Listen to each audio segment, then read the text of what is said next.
Приветствую тебя, зритель, и добро пожаловать в мое следующее видео, посвященное изучению языка программирования C++. В данном видео мы познакомимся с таким понятием, как friendly функции и классы, или в переводе с английского означает дружественные функции и классы. И давайте откроем сразу редактор.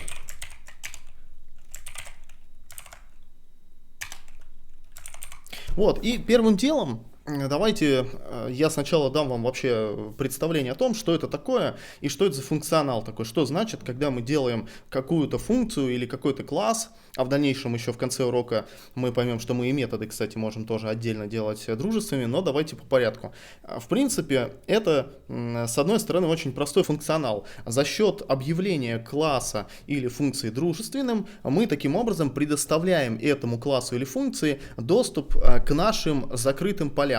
То есть, скажем, у нас есть какой-то класс, у него есть, например, private поля закрытые, да, и если мы хотим сделать какую-то уникальную функцию, например, или класс, который получит возможность доставать, да, ну, получать доступ к этим полям, то мы можем объявить его, соответственно, дружественным, либо эту функцию, либо этот класс. Давайте перейдем к примерам. Я объявлю какой-то произвольный класс. Класс Unit уже стал, можно сказать, классическим, да, в моих туториалах по ОП. И объявим, соответственно, поле. Ну, да, private не надо. Ну, давайте я для, так сказать, наглядности. Я думаю, что большинство из вас уже, кто с ОП познакомился, должны, конечно, запомнить, что в классах у нас поля по умолчанию являются приватными, а в структурах публичными. Но я на всякий случай, пока, может быть, кто-то еще не привык, не запомнил, на всякий случай сделаю вот такое явное указание, использую спецификатор private, и все, что, соответственно, мы дальше будем объявлять, то бишь наши поля, они будут приватными. Объявим какое-то произвольное поле, например, health у нас, да, есть здоровье у нашего юнита. Вот, и понятно, что это поле мы не можем, естественно, использовать напрямую. Это поле доступно только внутри нашего класса, например, из его методов, да. И, допустим, даже если мы инстанс там создадим какой-то unit, то мы не получим доступ к этому полю. Ну, я думаю, с этим вы уже должны быть знакомы, по идее. Вот, но предположим, у нас есть некоторая функция, ну, какая-либо, неважно, да. Допустим, эта функция, пускай она выставляет определенное значение здоровья для наших юнитов. Назовем ее setHealth. Ну, понятно, что она такая надуманная, и, конечно, такую функцию следовало бы сделать внутренним методом класса, но мы сейчас немножко поспекулируем и представим, что мы зачем-то хотим устанавливать здоровье изнутри, то есть какой-то внешней функции. В этом случае мы должны что сделать? Мы должны передать, естественно, объект нашего класса, то есть она работает с объектом, да, нашего класса. Ну, предположим, мы это делаем все-таки по ссылке, да. И вот если мы сейчас просто по умолчанию, да, ничего не меняя, попытаемся получить доступ к нашему полю внутри класса unit, то, естественно, мы не сможем это сделать. Но теперь, если мы воспользуемся специальным спецификатором, friend, да, ну что в переводе с английского означает друг, и после него напишем наше предварительное объявление функции, ну, прототип, да, то есть повторяем полностью прототип функции, то теперь, смотрите, мы получаем доступ к нашему health. То есть мы сделали нашу функцию, конкретно вот эту setHealth, дружественной, и теперь этой функции доступны даже наши приватные поля. Кстати, методы, конечно... ну ладно, в этом случае не важно, нормально. И теперь, ну, мы можем свободно установить, то есть здоровье для нашего юнита, предположим, ну, пускай, знаете, если это setHealth, пускай она еще принимает какое-то, соответственно, интовое значение health, да, и устанавливает его. То есть мы будем доставать поле. Да, виноват, я изменил сигнатуру функции, поэтому надо ее изменить и для friendly, естественно. То есть добавляем сюда параметр, и, предположим, мы устанавливаем наше здоровье внутри объекта класса на то здоровье, которое мы передаем в качестве аргумента в нашу функцию при ее вызове.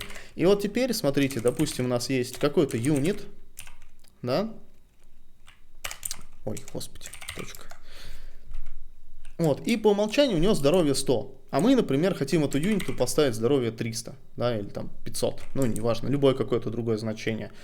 И у нас, предположим, мы создали такую ситуацию, опять же, повторяюсь, что она немножко спекулятивная, и в реальной ситуации нам бы следовало, естественно, сделать внутренний метод у класса, который устанавливает здоровье, но мы сейчас проверяем функционал нашей friendly функции. И мы хотим с помощью нашей friendly функции, ввиду неимения специального метода внутри нашего класса, установить здоровье для нашего конкретного юнита. Теперь мы вольны это легко сделать, вызываем нашу функцию, передаем туда нашего юнита, и количество здоровья, которое мы хотим установить, да хоть 1000, например. Вот. И для того, чтобы проверить, давайте объявим getter внутри этого класса, который позволит нам проверять значение нашего health актуальное на текущий момент. Назовем его getHealth, соответственно. И будет он, естественно, возвращать просто наше здоровье. Вот, и принтанем значение нашего здоровья через вызов метода getHealth, виноват, да, именно метода, на текущий момент до вызова функции setHealth, да, и, соответственно, такой же принт сделаем после вызова. Теперь откроем терминал, сделаем его крупнее и перейдем сюда, да, прекрасно.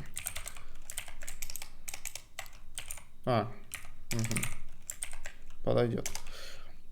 Собрали нашу программу, запускаем ее теперь. И видим, что первый принт у нас 100, и второй принт 1000. То есть все верно. Это говорит о том, что изначально мы вывели значение по умолчанию этого поля, которое равно 100. И потом после установки нашей функции нового значения мы вывели уже новое значение этого поля, которое стало равно 1000.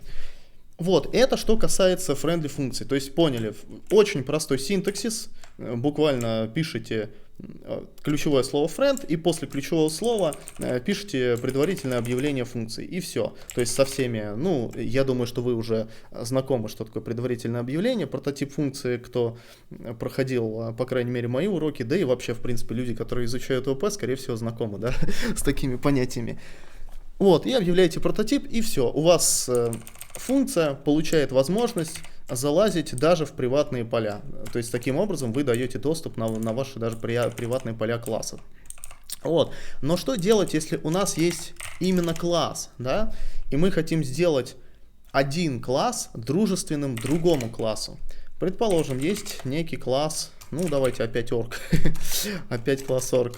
Положим, да вообще не будем, знаете, не будем ничего в нем пока объявлять, а просто скажем, мы хотим прямо из орка получать доступ к приватному полю.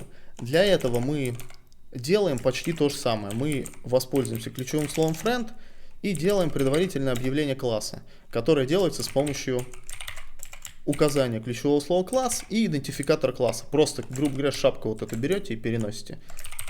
И теперь, так, теперь, допустим, есть у нас какой-то метод, да, орка, который, да хоть тоже, допустим, org будет устанавливать тоже здоровье. Ну, по функционалу то же самое, да, но только мы теперь будем делать это через класс. Void set health. Ну, назову, виноват. Set health org. Ну, так, чтобы, знаете, просто разграничить. Скопируем даже два этих параметра. И то же самое, то есть он будет делать, он просто будет брать у юнита его health и устанавливать вот с помощью этого аргумента новое значение здоровья. То есть, смотрите, получается такая немножко тоже забавная ситуация. У самого юнита у нас опять-таки нету собственного метода, чтобы сетнуть здоровье, но при этом мы сделали класс org дружественным по отношению к нему, и поэтому этот класс org может установить с помощью своего метода новое значение здоровья. То есть давайте сейчас следом, то есть здесь мы используем дружественную функцию, да, а следом используем наш дружественный класс. Объявим для этого объект класса, и вот теперь у орка вызовем setHealth, передадим нашего юнита опять ему и установим новое значение, пускай будет 2000 здоровья. Также проверяем с помощью геттера у нашего класса unit Компилируем, запускаем программу и видим, да, что теперь мы сделали то же самое, что делали до этого с помощью дружественной функции setHealth. Теперь с помощью дружественного класса org и его метода setHealth.org мы установили новое значение нашего поля внутри класса unit. То есть получается, что почти такая же, да, ситуация, очень похожа. То есть мы с помощью ключевого слова friend можем объявить как дружественную функцию, так и дружественную для нашего класса, дружественный класс, я имею в виду. То есть смотрите, смысл в том, не путайте, что мы именно изнутри класса unit мы говорим, что этот класс org является дружественным, и эта функция является дружественной. Вот, думаю, тут все понятно. Но смотрите, есть еще один такой небольшой нюанс. А что если мы предположим, что, существует такая ситуация, мы не хотим делать, например, весь вообще класс org, да, чтобы он абсолютно любые его методы там получали возможность лазить в наши приватные поля, да, а сделать прям вот конкретный какой-то метод из org. То есть, допустим, у него было бы тут set health какой-нибудь. Давайте специально так сделаю. Get health.org. И тоже он принимает, то есть наш юнит, объект юнита, и возвращает просто уже его значение. То есть мы можем смотреть, да, значение health. То есть, грубо говоря, все методы у него получили доступ. А что если мы говорим, что не хотим, чтобы все методы получали доступ, а, например, только вот метод setHealth.org, только он. Для этого первое, что мы захотим сделать, скорее всего, мы такие подумаем, во-первых, мы можем указать через спецификатор уровня доступа, двойное двоеточие вспоминаем, да? Так, и сказать, что сейчас это мы пока давайте убираем, то есть мы не весь класс, это мы комментируем, или даже можно удалить. И говорим, что мы хотим указать именно конкретный метод внутри класса org. Для этого мы говорим, что, во-первых, возвращаемое значение пишем void, далее указываем, что внутри области видимости класса находится этот метод, и дальше мы приплываем уже к интересному моменту, да, мы не видим, что за класс org. Мы такие, окей, ладно, мы не видим, что за класс org, давайте компилятору вверху с помощью предварительного объявления класса, которое я уже показывал, да, подскажем ему, что есть такой класс org, не беспокойся, доставая оттуда метод. И смотрим, что нет, то есть ничего не получается, мы не видим все равно наш метод. А почему не видим? А потому что нам нужно полное определение нашего класса. То есть он не видит, что внутри этого, какие методы, что находится. То есть он видит, что, есть какой-то класс org, но пишет нам, что incomplete type, то есть незаконченный тип. Мы такие, ладно, хорошо, братан, давай по-другому, да, поступим, уберем предварительное объявление и перенесем наш класс org наверх полностью, да. Предположим, пытаемся решить нашу проблему каким-то образом. Переносим класс org, но теперь получаем другую ситуацию, что у нас unit, мы не видим теперь unit, то есть класс org-то мы видим и методы его видим, но проблема в том, что мы не видим внутри нашего орка этот самый unit. Для этого что мы делаем? Мы теперь объявляем как раз-таки предварительное объявление класса unit наверху, и вот теперь смотрите, мы видим, во-первых, соответственно, мы видим наш класс unit изнутри класса org, мы видим внутри класса юнита, можем вот так вот friendly метод отдельный объявить, но все равно есть еще одна проблема. То есть вот так, три задачи надо решить, да? Мы не можем получить доступ к incomplete type unit. То есть теперь, смотрите, обратная ситуация. Мы поменяли местами два класса, и теперь incomplete type, то есть до этого был incomplete type у нас именно org, но теперь incomplete type unit. То есть теперь мы не видим полное определение юнита. И для этого, чтобы решить уже эту проблему, мы что делаем? Мы выносим нашу реализацию метода, вот эту, сейчас я ее скопирую, вот так, мы его выносим далеко вперед сюда, то есть за юнитаж.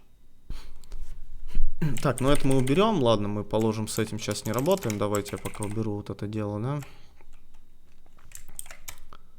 Да можно пока вообще его закомментить. Так, а что ты у нас ругаешься-то? Я что-то не пойму.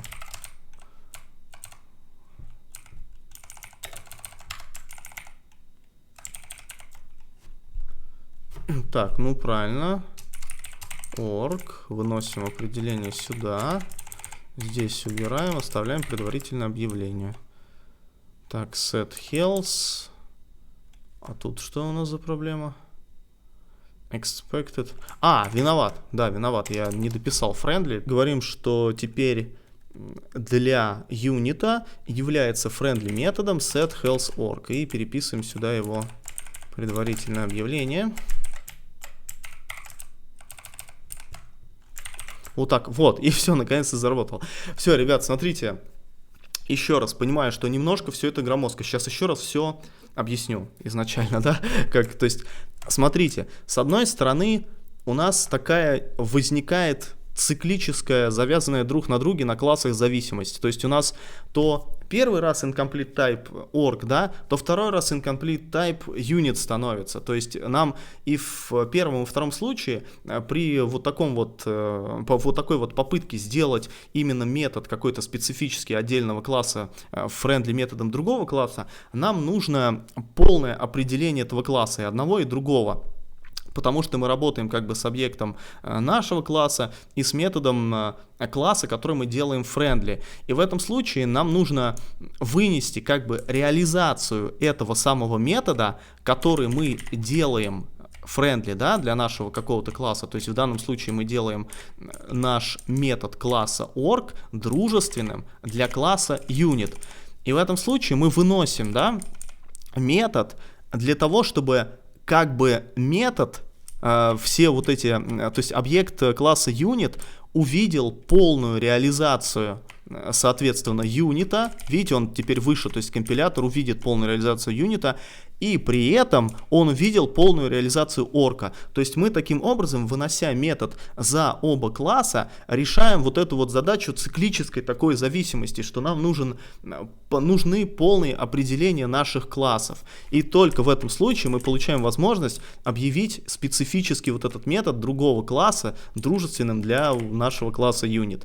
То есть, ну, я понимаю, что, может быть, для начала это немножечко громоздкая такая информация, не совсем которая ложится, как бы, но вы потренируйтесь. То есть сначала объявляйте простые friendly функции и friendly классы, попробуйте подавать им доступ на ваши закрытые поля, а потом уже можете попробовать поиграться вот с этим делом. То есть основная задача в том, что в случае объявления friendly метода вам нужны оба класса в их полном как бы представлении, их определения. То есть так как вы работаете в этом методе с объектом одного класса, который дает доступ к своим полям, да, и так как вы работаете с методом, который является методом класса, который становится как бы friendly, да, то есть этот метод становится дружественным для класса unit.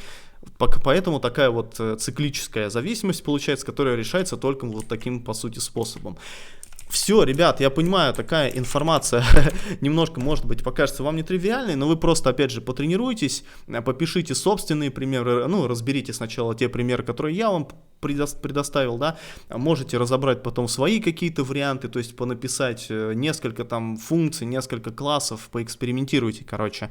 Вот, и смотрите, ребят, я вот уже как-то говорил, когда я только начинал этот курс по ООП, я делал такую ремарочку на тему того, что не сильно впечатляетесь возможностями ООП. То есть, с одной стороны, это очень популярная, наверное, наиболее, в принципе, популярная парадигма, которая на данный момент представлена в программировании, да, вообще в целом. Но, поверьте, в принципе, friendly, само ключевое слово, и вот этот функционал, который, по сути, дает возможность нам вот так открывать там поля, это не то чтобы очень часто используемая фишка. Ее, конечно, знать необходимо, то есть на всякий случай, если вдруг в коде где-то встретите, ну или вдруг будет какой-то такой момент, где вам, ну, случай, где нужно будет использовать такой функционал. Но тоже, то есть не делайте из этого какую-то веху и в целом из ООП, то есть не ООП единым. Так что изучите, конечно, но поверьте, существует масса других подходов, которые ничуть не хуже, чем тот же ООП.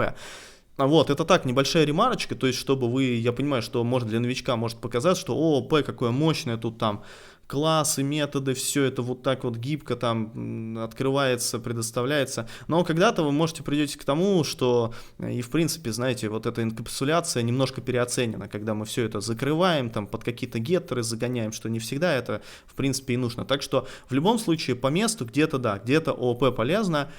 Знаете, тут важно просто набираться опыта и делать грамотный выбор в определенный момент. То есть не быть, ну, знаете, не быть заложником каких-то стереотипов и общепринятых представлений, а именно грамотно подходить к задаче с трезвой головой и принимать такие решения директивные, знаете, как следует, как должно. Вот, ребят, в принципе, все. Я понимаю, что урок, наверное, такой не самый простой, но, опять же, потренируйтесь. То есть начните с простого и потихоньку переходите уже вот к, ну, то, что посложнее, да, функционал именно определения френдли методов других классов, я думаю, тоже разберетесь. Я, по крайней мере, постарался, что от меня зависело, сделать все. Ну или практически все, надеюсь. Ладно, ребят, спасибо большое вам за просмотр. Если вам нравится контент, который я делаю, то поставьте мне, пожалуйста, под видео лайк, подписывайтесь на канал и бейте в колокольчик, потому что, как я уже много раз говорил, еще раз повторюсь, будет очень много контента. Я буду продолжать этот курс, по нему еще тоже, я думаю, уроков 30 точно будет, а может и больше. И не только как бы плюсами едиными, у меня есть еще много достаточно уроков появляется по изучению операционной системы Linux, и я думаю, что будет еще тоже масса материала именно в этом направлении. Все, ребят, еще раз... напоминаю, кстати, забываю, не постоянно, но частенько забываю.